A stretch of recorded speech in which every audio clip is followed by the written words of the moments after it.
Le Festival Les Intemporels, c'est le dialogue de toutes les musiques, sans exception. Donc de la musique classique à la musique ancienne, en passant par le jazz, les musiques du monde, la chanson, la musique électronique, comme on va pouvoir l'entendre ce soir. L'origine du festival remonte à il y a 12 ans.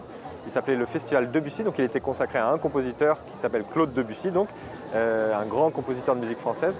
Et au fur et à mesure de son existence, de l'existence de ce festival, on a fait dialoguer Debussy avec d'autres musiques. Et on s'est rendu compte que ça a amené un public très différent, très varié surtout. Et on s'est dit, on va quitter la figure de Debussy puisqu'elle était à la fois imposante, très inspirante, mais imposante et un peu, elle nous limitait aussi dans nos esthétiques, et on s'est appelé Les Intemporels.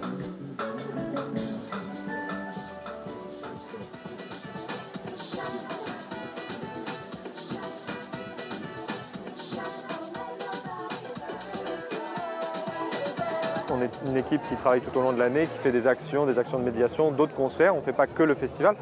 Et donc maintenant, on a une équipe de bénévoles aussi, de 60 bénévoles extrêmement investis.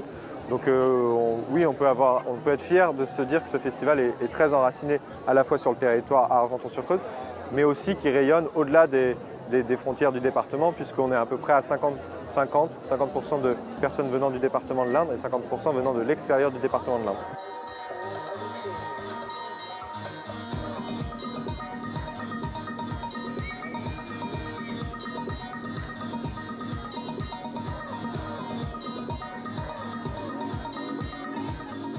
Alors là, on va avoir 3 artistes. Le thème aujourd'hui, en fait, c'est les créatrices. Donc on a eu un premier versant avec les compositrices d'hier. Donc on rendait hommage aux compositrices d'hier. Et aujourd'hui, c'est les créatrices de maintenant, avec trois artistes. Kolinga qui va démarrer dans quelques secondes. Ensuite, on va avoir Zao de Sagazan qui est très attendue puisqu'elle vient tout juste de sortir son album. Et là, on entend Kolinga arriver.